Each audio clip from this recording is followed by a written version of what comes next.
Haleluya, shalom Bapak Ibu Saudara. Saya percaya kita yang ada pada pagi hari ini semuanya adalah kita orang-orang yang diberkati Tuhan. Amin.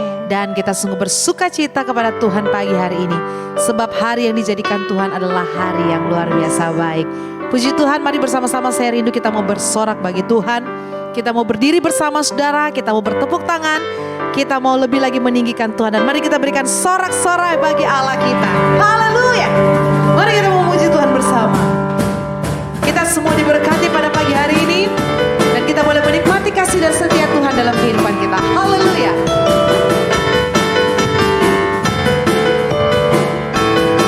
Mari bersama Bapak Ibu Saudara, kita mau nyatakan kasih setiamu nyata bagiku,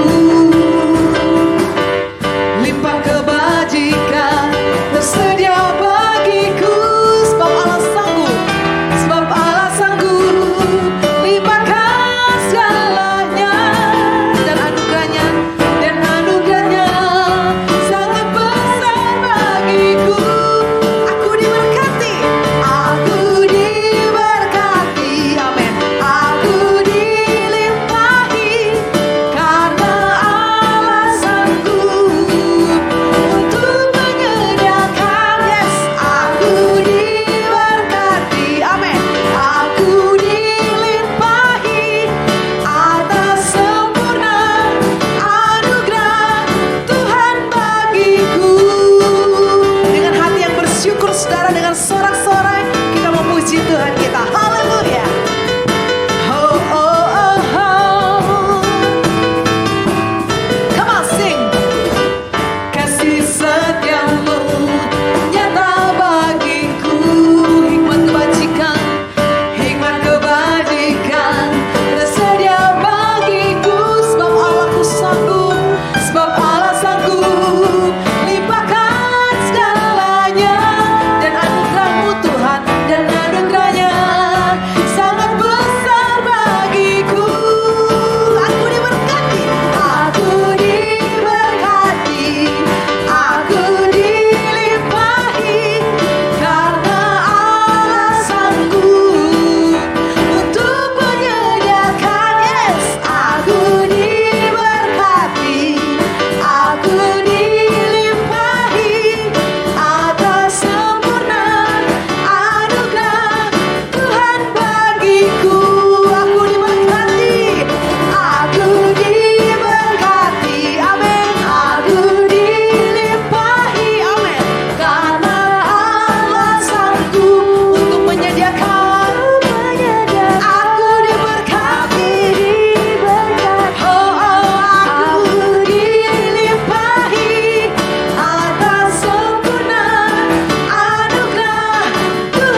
lebih dari pemenang dalam segala perkara.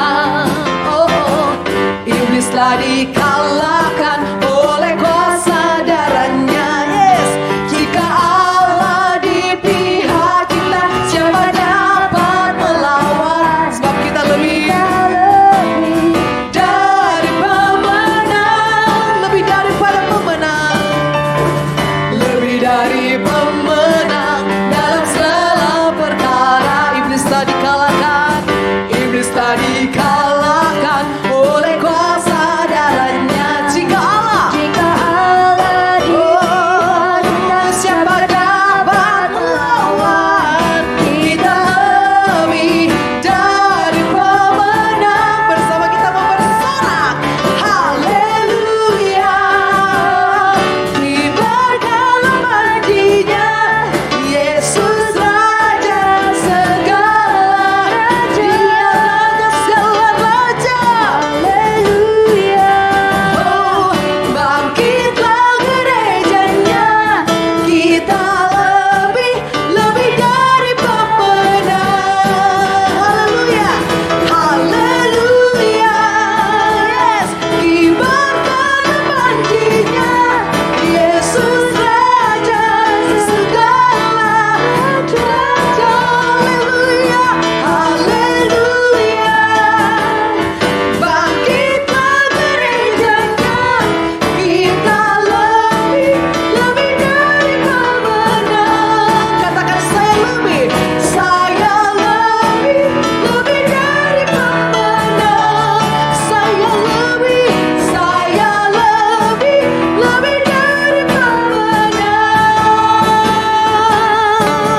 Haleluya. Sorak-sorai lebih dahsyat buat Allah kita yang luar biasa dahsyat dan ajaib. Haleluya. Terima kasih Tuhan. Terima Hati kasih, kami Tuhan. Tuhan penuh dengan sukacita. Yes, Sebab Tuhan. Engkau Allah yang selalu baik dan Amin. selalu baik dalam Yes, hidup kami Tuhan. Terima kasih Tuhan. Ini kami mau bawa hati kami Tuhan. Ya, Tuhan. Kami mau beri yang terbaik. Kami mau Haleluya. datang sujud di hadapan-Mu. Biar kasih, kiranya apa yang kami naikkan Tuhan berkenan di hadapan-Mu. Oh, yes. Kau sumber kekuatan kami. Kau sumber ketenangan kami Tuhan.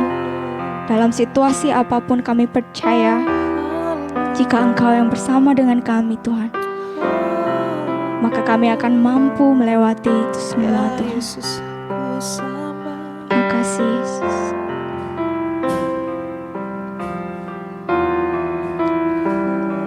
Haleluya.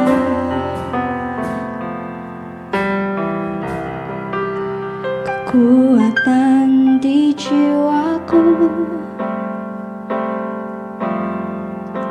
ketenangan batinku,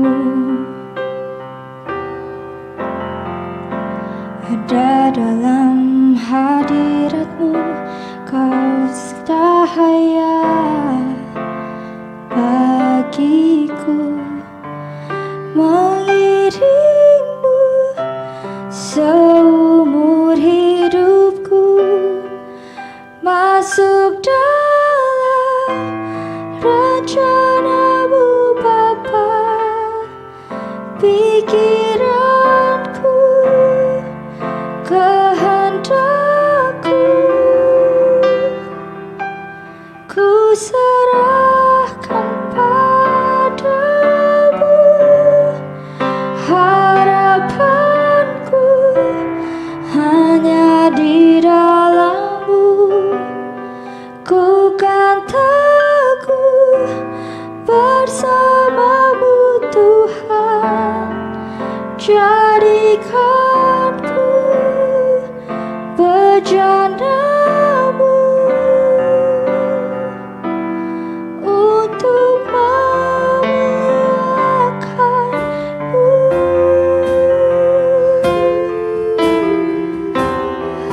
Haleluya.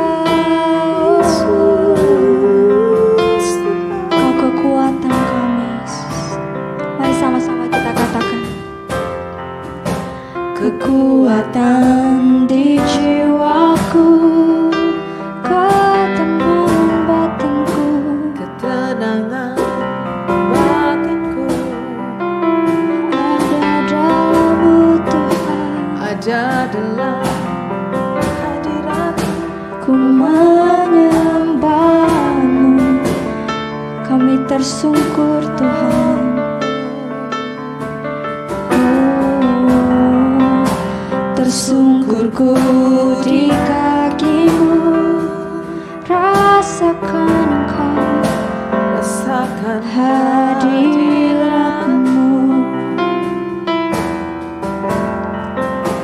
Takkan ku melepaskan-Mu, Kau cahaya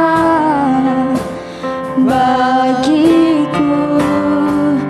Mengiringmu seumur hidupku, masuk dalam rencana-Mu Bapa. Pikiranku, kehendakku, ku serahkan padamu. Harapanku hanya di dalam-Mu.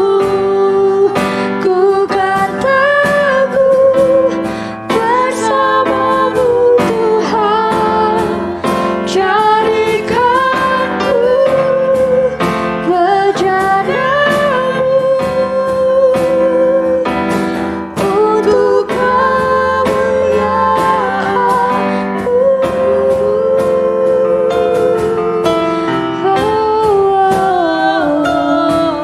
Mari kembali kita katakan, Kau kekuatan kami, Kau ketenangan kami Tuhan. Kekuatan di jiwaku, ketenangan batinku, ada dalam hadirat-Mu.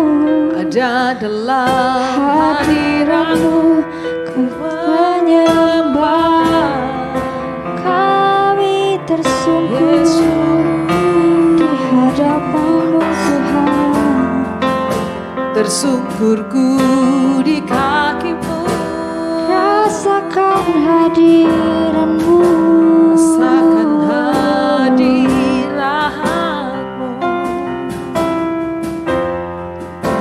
takkan ku melepaskan-Mu, Kau cahaya bagiku. Mengiringku seumur hidupku, masuk dalam rencana-Mu Bapa. Pikiranku, kehendakku, ku serahkan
seumur hidupku masuk dalam rencanamu Bapa.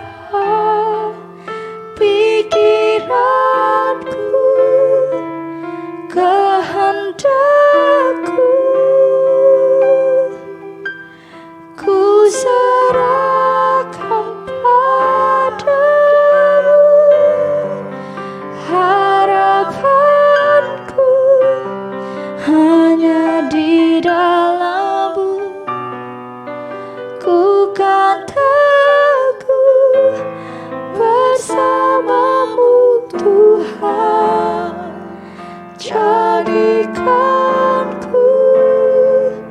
bejana-Mu untuk memuliakan. Mari sama-sama kita katakan. Seumur hidupku masuk dalam rencana-Mu Tuhan.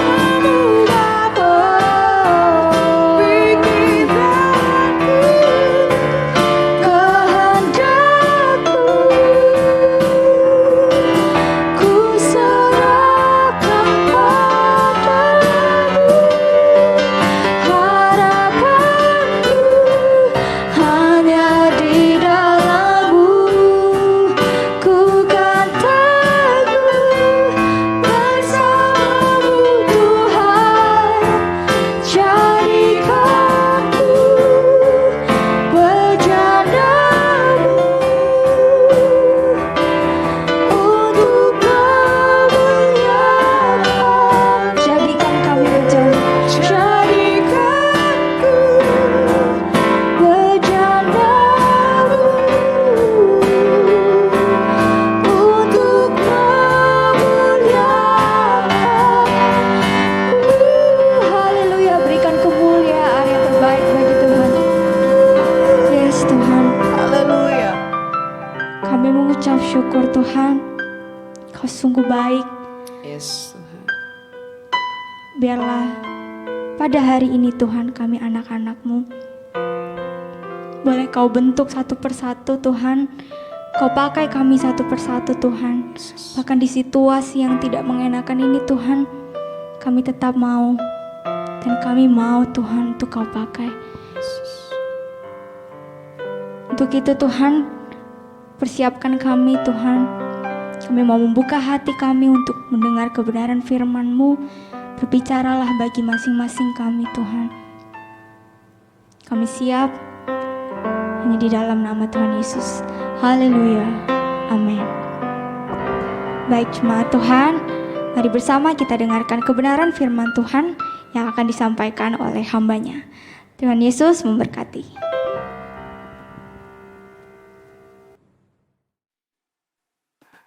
Shalom jemaat sekalian, senang bisa bertemu kembali walaupun dalam kondisi yang kurang menyenangkan. Tapi kita percaya kasih Tuhan selalu ada dengan kita. Saya bawa salam yang manis dari jemaat yang ada di Gorontalo buat saudara semua yang ada di sana. Saya percaya di dalam keadaan yang sulit pun kita tetap diberkati Tuhan berlipat kali ganda. Saudara, hari ini kita akan belajar dari firman Tuhan tentang dampak dari kemerdekaan. Sekali lagi, dampak dari kemerdekaan.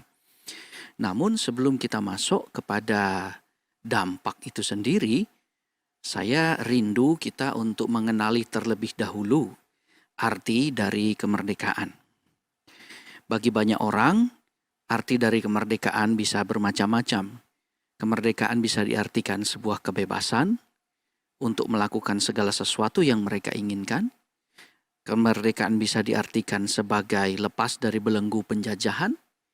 Kemerdekaan bisa diartikan dari lepas dari keadaan kemiskinan dan kekurangan, ketidakmampuan untuk membeli, daya beli yang cukup di bawah, lalu kemudian terjadi peningkatan dalam keuangan sehingga kita mulai bisa membeli barang-barang yang dulu tidak bisa kita beli, dan itu diumpamakan sebagai kemerdekaan.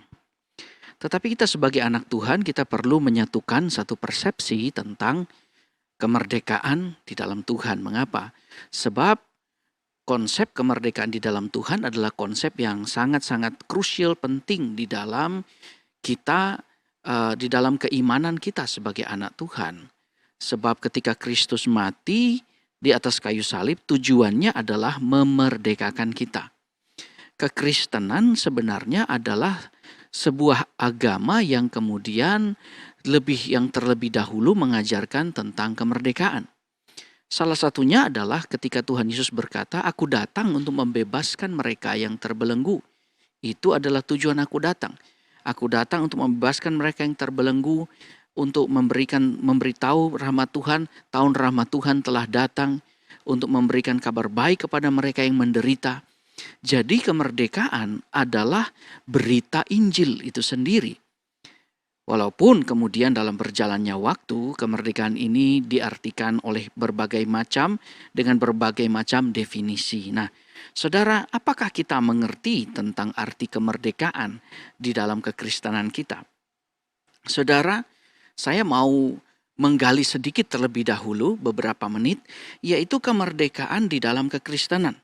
Saudara, perlu kita tahu bahwa kemerdekaan di dalam kekristenan itu tidak terjadi di luar, tetapi terjadi di dalam pikiran kita. Sekali lagi ya, kemerdekaan itu terjadi tidak di luar, tidak dalam fisik kita, tetapi terjadi di dalam pikiran kita. Apa itu? Yaitu sebuah transformasi dari pikiran kita. Transformasi dari pikiran ini maksudnya apa? Yaitu pikiran yang terbelenggu. Tuhan tahu, sebab dia menyelidiki, dia melihat bagaimana ketika dia membebaskan bangsa Israel secara fisik keluar dari Mesir, tetapi mereka di padang gurun tetap saja memperoleh masalah. Mengapa? Sebab mereka secara fisik keluar dari Mesir, tetapi Mesir tidak pernah keluar dari dalam hati mereka, dari dalam pikiran mereka. Dengan kata lain, fisik mereka berkelimpahan, tetapi pikiran mereka terbelenggu. Saudaraku sekalian, jadi Tuhan mentransformasi pikiran yang terbelenggu ini kepada pikiran yang bebas dan merdeka. Nah, saudaraku, pikiran yang terbelenggu dapat diartikan sebagai pikiran yang sempit, yang tidak bisa berkembang. Pikiran yang orientasinya bukan kepada hal-hal yang produktif. Pikirannya terus pikiran yang cabul, ya, mudah berpikir ke arah yang cabul. Pikirannya selalu berpikir mungkin tentang kemiskinan sehingga dia terus merasa rendah diri, dia tidak berkembang di dalam pola pikirnya, demikian juga ekonominya tidak pernah berkembang. Ini adalah contoh-contoh pikiran yang terbelenggu. Bukan menjadi pikiran yang kaya, tetapi memiliki pikiran yang sempit. Itu sebabnya di dalam Roma 12 ayat 2, saya bacakan buat saudara, di dalam Amplified Bible Indonesia berkata demikian. Jangan mengubah dirimu menjadi seperti orang di dunia ini. Tetapi biarlah Allah mengubah bagian dalam dirimu dengan cara berpikir yang baru. Jadi kamu akan mampu memutuskan dan menerima yang dikehendaki Allah bagimu. Kamu akan dapat mengerti yang baik dan yang menyenangkan baginya dan yang sempurna. Saudaraku sekalian, sekali lagi ini menguatkan apa yang kita pelajari hari ini. Bahwa Tuhan mengubahkan itu dari dalam, dari pola, dari cara kita berpikir. Nah, saudaraku sekalian, jadi kemerdekaan sebenarnya punya sebuah definisi yang sama, baik Alkitab maupun dunia ini. Yaitu apa? Kemerdekaan adalah sebuah perasaan bebas untuk melakukan dan mengerjakan apa yang kita sukai di dalam hidup kita. Bebas untuk melakukan apa yang kita sukai dalam hidup kita. Alkitab setuju dengan hal ini. Namun kita perlu mengerti betapa pentingnya Kristus mati dengan kemerdekaan. Mengapa? Sebab kita perlu tahu bahwa di dalam diri kita, selain ada hal yang kita ingin lakukan, kita suka lakukan, tetapi ada hal juga yang menjadi hal-hal yang seharusnya kita lakukan. Sekali lagi ya, hal yang ingin kita lakukan, yang kita sukai untuk lakukan, dan hal-hal yang kita harus lakukan. Atau dengan kata lain, kita memiliki hak, tetapi juga kita memiliki kewajiban.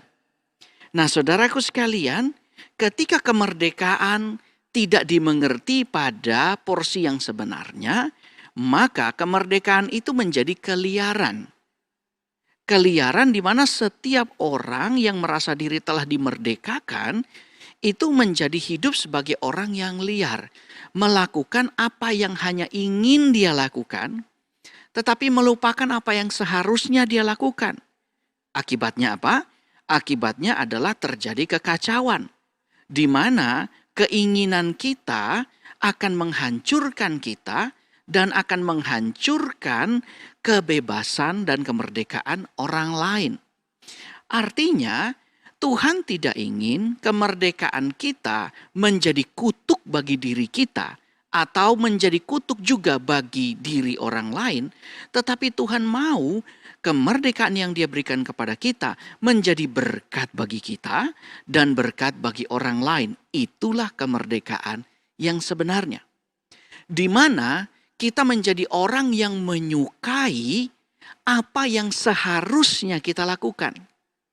Kita mulai menjadi orang yang meninggalkan apa yang daging kita ingin lakukan dan kemudian menyukai apa yang seharusnya kita lakukan. Jadi kemerdekaan yang sebenarnya adalah ketika transformasi pikiran kita dapat kemudian dengan dewasa memberikan sebuah definisi yang pas sehingga kita menyukai apa yang seharusnya kita lakukan dan kemudian meninggalkan apa yang seharusnya kita inginkan. Itu sebabnya dalam Alkitab, banyak Alkitab menyebutkan jangan engkau hidup menurut kedaginganmu, tapi hiduplah menurut roh. Alkitab lain juga berkata, daging itu lemah, tetapi roh itu penurut. Saudara, banyak hal dalam hidup kita yang menjadi kegagalan dalam hidup kita sebab kita mengartikan kemerdekaan dengan tidak tepat. Kita ingin melakukan apa yang kita ingin lakukan tanpa kita memperdulikan bahwa hal itu dapat mencelakakan kita maupun dapat menguntungkan kita tetapi merugikan orang lain. Atau dapat menguntungkan kita dalam waktu yang sementara tetapi kemudian merugikan kita di dalam waktu yang jauh lebih panjang. Kristus mati untuk kita agar kita belajar menyalibkan kedagingan kita. Ini adalah sebuah proses yang panjang. Jadi, pertobatan adalah langkah awal dari seorang anak Tuhan. Selanjutnya adalah langkah yang harus dia ikuti, yaitu proses transformasi di dalam dirinya, berkaitan dengan kemerdekaan yang akan tumbuh di dalam dirinya. Saudaraku yang terkasih, ketika Yesus membebaskan kita, bukan berarti lagi kita menjadi orang yang tidak tergoda oleh kedagingan kita. Tetapi kita menjadi orang yang setiap hari berproses dan mau menanggung segala sesuatu, meletakkannya di atas salib Kristus, apa yang tidak menjadi kehendak daripada Tuhan. Ketika Kristus berdoa di Taman Getsemani sebelum dia naik ke atas kayu salib, ada satu doa yang luar biasa, yaitu dia katakan, Tuhan, bukan kehendakkulah yang jadi, tetapi kehendakmulah yang jadi. Dia tidak hanya berdoa itu menjadi sebuah perkataan di dalam mulutnya yang sangat indah bagi semua orang, tetapi dia melakukan apa yang dia katakan itu dengan naik ke atas kayu salib. Dia menunjukkan kepada dunia bahwa dia adalah orang yang merdeka. Dia dengan sukacita melakukan apa yang seharusnya dia lakukan dengan menyalibkan kedagingannya. Ini adalah salah satu pengertian yang sangat doktrinal tentang salib. Kita semua memiliki salib dalam hidup kita, saudara. Dan Tuhan menyediakan salib itu bukan untuk menghukum kita. tetapi untuk menekan kedagingan kita agar supaya kita menjadi orang-orang yang benar-benar merdeka. Dengan apa? Dengan sukacita melakukan apa yang Tuhan kehendaki. Saya pikir ini cukup jelas.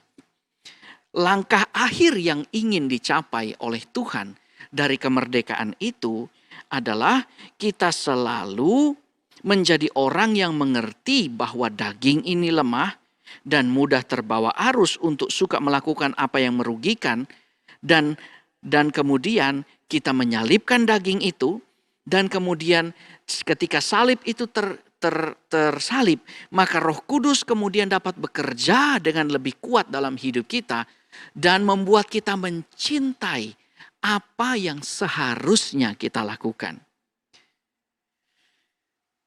Sebuah petunjuk yang sangat mudah adalah tidak semua orang suka dengan firman Tuhan. Tidak semua orang senang membaca firman dan berdoa. Padahal semua orang tahu bahwa itu adalah hal yang terbaik dan punya manfaat besar di dalam hidupnya. Mengapa?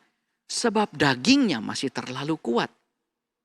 Berbeda dengan pemazmur yang kemudian dikutip oleh penulis kitab Roma, dia berkata di dalam Roma 7 ayat 22 berkata, sebab di dalam batinku aku suka akan hukum-hukum Allah. Tuhan rindu kita menjadi orang yang dapat menyalibkan daging kita. Bukti dari kita sudah bisa menyalibkan daging kita adalah apa?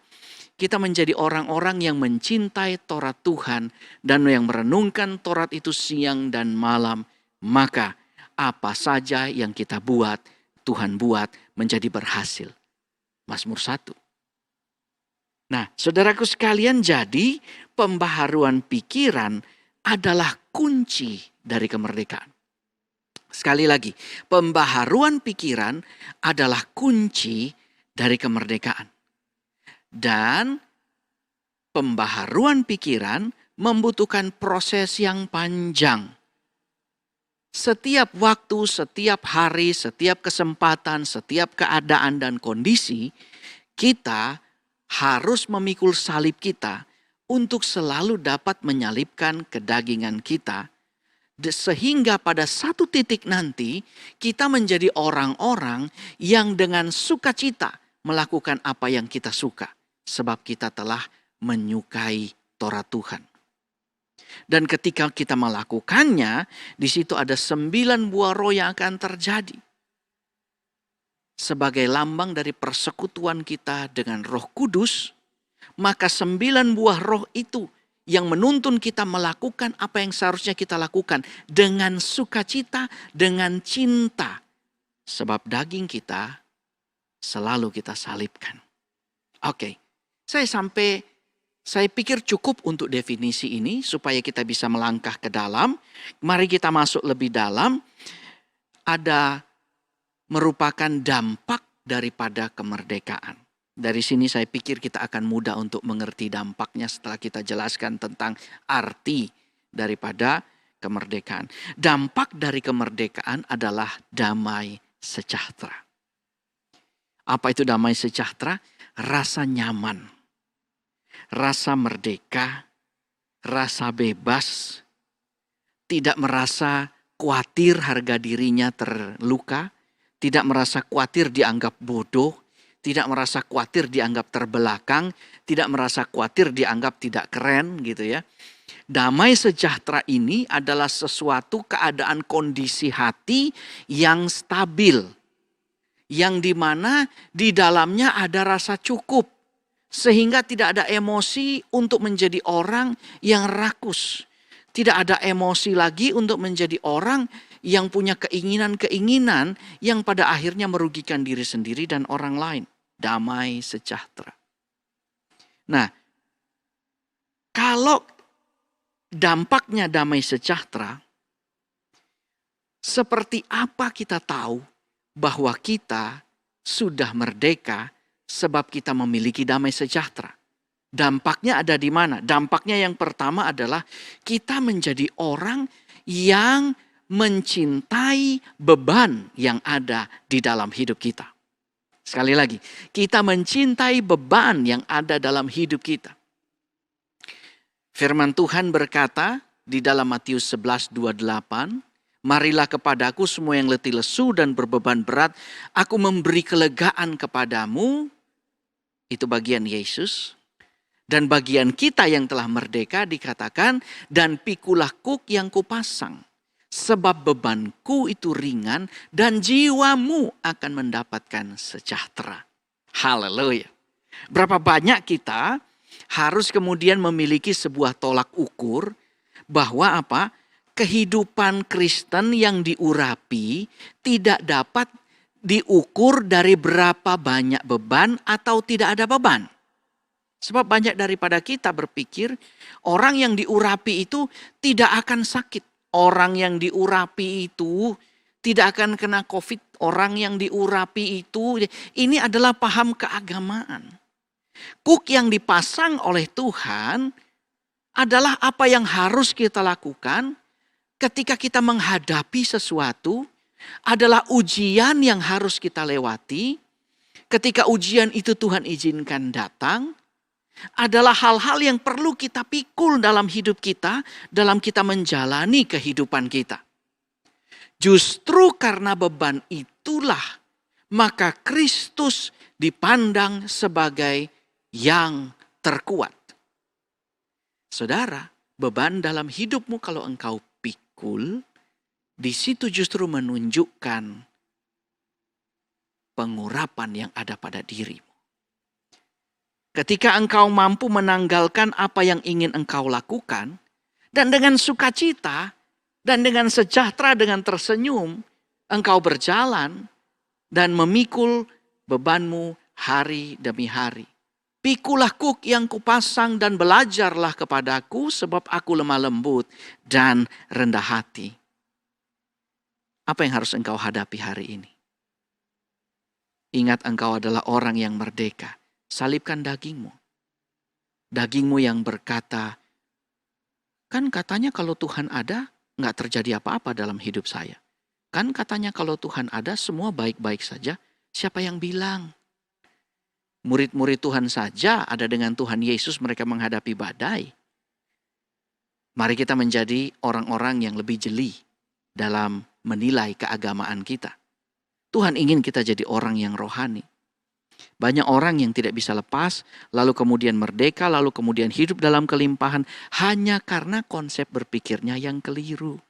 Sehingga apa? Ketika mereka dihadapkan dengan sebuah tantangan, mereka lari sebab mereka pikir ini bukanlah Tuhan. Jika ini bukanlah Tuhan, maka kisah di mana Abraham mempersembahkan anaknya Ishak tidak akan terjadi. Itu tantangan besar dalam kehidupan daripada Abraham. Abraham, kamu diberkati jika kamu memikul beban ini. Apa? Lakukan ini. Bawa anakmu, perjalanan 3 hari, bawa api, bawa kayu bakar, dan ingat, persembahkan anakmu. Itu adalah kuk di atas dirinya. Ujian di atas dirinya, tapi dia hadapi. Sebab konsep di dalam pikirannya telah bertransformasi. Masa sedang sulit, ngapain saya menabur? Jika itu terjadi, maka Ishak di negeri Filistin tidak akan pernah terjadi kisah itu. Sebab Tuhan berkata, jangan pergi, tetap di Gerar kamu. Jangan keluar dari sini, aku akan berkati kamu. Dan Ishak tahu sehingga dia menabur. Dan pada tahun itu juga dikatakan dia menuai 100 kali ganda. Konsep Ishak telah bertransformasi. Dia tahu tantangan dalam hidupnya adalah kekeringan. Dan sudah jadi hal yang lumrah jika dia melarikan diri. Mencari tempat yang hijau, yang masih ada hujannya, yang kemudian ternaknya bisa makan dan semuanya. Tetapi Tuhan katakan jangan. Dan dia salibkan apa yang dia mau. Dan dengan cinta dia melakukan, dengan sayang, dengan suka dia melakukan apa yang seharusnya dia lakukan. Oh haleluya. Itu hal yang pertama. Hal yang kedua adalah bagaimana kita tahu bahwa kita adalah seorang yang berdamai sejahtera, adalah kita dengan sukacita menuju kedewasaan. Artinya apa? Kita tidak jadi orang yang senang komplain. Baklak orang Manado bilang. Klak itu bahasa Belanda. Artinya komplain. Sedikit-sedikit komplain. Sedikit-sedikit komplain. Gitu ya. Yang dikomplain mulai suami sendiri atau istri, ya, lalu kemudian ketua FA-nya dikomplain, terus berlanjut gerejanya dikomplain, kampungnya kepala desa dikomplain, camat dikomplain, wali kota dikomplain, gubernur dikomplain, akhirnya Tuhan dikomplain. Kenapa? Karena kita nggak dewasa. Kita masih dalam proses kepada kedewasaan. Jangan kecil hati. Kedewasaan adalah ketika kita berhenti komplain. Dengan sukacita kita memikul beban kita tanpa komplain. Yesus ketika dia memikul salibnya, sebuah syair di dalam perjanjian baru berkata, di dalam perjanjian lama berkata, seperti domba yang keluh. Dia tidak mengucapkan satu patah kata pun ketika dia pikul salib. Semua orang bisa pikul salib. Kita semua pikul salib. Tapi pertanyaannya, apakah kita tahu salib itu tujuannya kedewasaan? Kalau kita tahu salib itu tujuannya kedewasaan, kita akan berhenti komplain. Kalau kita tahu di balik salib ada kebangkitan, di balik salib ada kemuliaan, di balik kesulitan ada berkat, di balik kekurangan yang kita jalani ada kelimpahan, maka kita berhenti komplain karena kita tidak hanya bisa melihat apa yang kita bisa lihat dengan mata kita, tapi kita dapat melihat dengan mata iman kita. Hari ini kita susah, tapi besok kita bisa lihat dengan mata iman kita, hidup kita berkelimpahan. Aku akan tetap lanjutkan ini. Aku akan pikul salib ini. Saya tidak malu hari ini menjadi orang miskin. Saya tidak malu hari ini jadi orang bodoh. Sebab saya tahu kalau saya terus belajar saya jadi pintar. Saya tahu kalau saya terus rajin saya pasti diberkati. Amin. Maka dengan sukacita dia melalui lembah kelam itu dengan bernyanyi. Daud sendiri berkata, mereka yang rindu untuk beribadah, ketika mereka melewati lembah kekelaman, mereka mengubahnya menjadi taman yang permai. Tidak ada orang yang melewati taman tanpa terkesima. Oh, bunganya bagus. Sebagian orang akan melewati taman dengan tersenyum dan bersiul. Saudara, engkau dapat mengubahkan lembah kekelamanmu, apapun itu hari ini. Jika engkau tahu ada kekuatan daripada Roh Kudus yang hadir dalam hidupmu untuk cakap melewati segala perkara.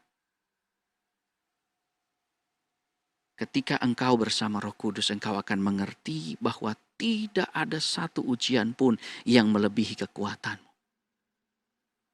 Tuhan begitu baik. Mari bertumbuh jadi dewasa. Mari bertumbuh dalam kemerdekaan. Ada sukacita besar dalam hidupmu. Amin firman Tuhan. Mari kita berdoa. Engkau memberkati firman ini menjadi kekuatan, menjadi perlindungan, menjadi materi bagi pendewasaan kami, sehingga kami diberkati. Kami percaya kami ada di depan bukan di belakang, kami ada di atasan bukan di bawah. Kami percaya Engkau membantu kami kuat, Engkau membuat otot-otot iman kami kuat dengan memikul salib-Mu setiap hari. Dan kami percaya ada berkat melimpah di balik daripada semua ini. Terima kasih Tuhan. Meteraikan firman ini di dalam nama Bapa, Anak laki-laki dan Roh Kudus. Semua yang percaya bersama saya katakan, amin. Sampai jumpa. Tuhan Yesus memberkati. Puji Tuhan, saya percaya kita semua diberkati lewat kebenaran firman Tuhan yang kita sudah dengarkan bersama hari ini. Sebelum kita akhiri ibadah ini, mari kita satu dalam doa. Terima kasih Bapa untuk firman-Mu yang kami boleh terima hari ini.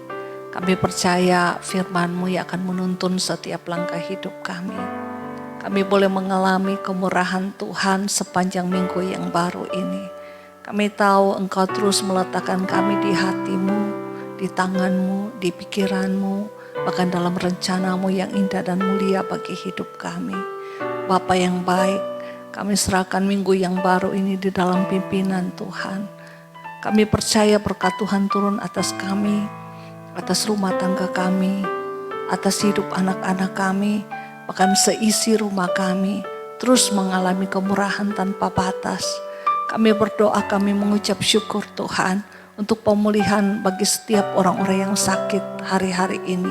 Kami terus berdoa bagi mereka yang mengalami sakit penyakit COVID atau tekanan sakit penyakit apapun juga Bapa. Mari Engkau hadir Tuhan dengan kemurahan-Mu yang tanpa batas menjamah setiap mereka. Dalam nama Yesus, oleh bilur-bilur darah Yesus, mereka menjadi sembuh, mereka menjadi pulih. Kami percaya tidak ada yang mustahil untuk Engkau lakukan dan Engkau kerjakan bagi setiap orang yang percaya kepadamu.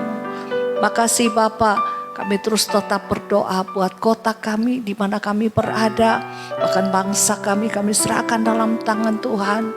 Kami percaya Tuhan, pemeliharaan Tuhan ada bagi negeri ini, bagi penduduk negeri ini Tuhan. Kami percaya Engkau tidak pernah merancangkan kecelakaan bagi kami Bapa, tetapi kebaikan selalu ada bagi setiap umat-umat-Mu dimanapun berada saat ini. Makasih Bapa. Berkati setiap umat-umat Tuhan yang sudah mengambil bagian dalam pelayanan hari ini. Bahkan berkatilah Tuhan setiap umat-umat-Mu Tuhan yang sudah memberi korban. Kami percaya Tuhan, berkat mereka tidak akan pernah berkekurangan segala yang baik. Bahkan lumbung-lumbung mereka dipenuhi dengan limpah Bapa. Dan kami mengucap syukur Bapa. Di akhir ibadah ini kami mau angkat tangan kami Tuhan. Kami mau Tuhan minggu yang baru ini dipimpin oleh Tuhan. Kami mau Allah Immanuel menyertai setiap langkah kami di minggu yang baru ini. Kami serahkan semua ke dalam tangan Tuhan. Haleluya, haleluya. Tuhan menyinari wajah-Nya dengan kasih anugerah-Mu kepada kami. Diberkati segala apa yang kami kerjakan. Diberkati segala apa yang kami lakukan. Rumah tangga kami, seisi rumah kami. Diberkati semua studi anak-anak-Mu Tuhan. Diberkati segala pekerjaan kami. Dibuat Tuhan berhasil mulai saat ini sampai Tuhan Yesus datang pada kali yang kedua. Dalam nama Tuhan Yesus yang diberkati Tuhan, bersama saya katakan amin. Puji Tuhan, selamat berhari Minggu. Tuhan Yesus memberkati. Shalom.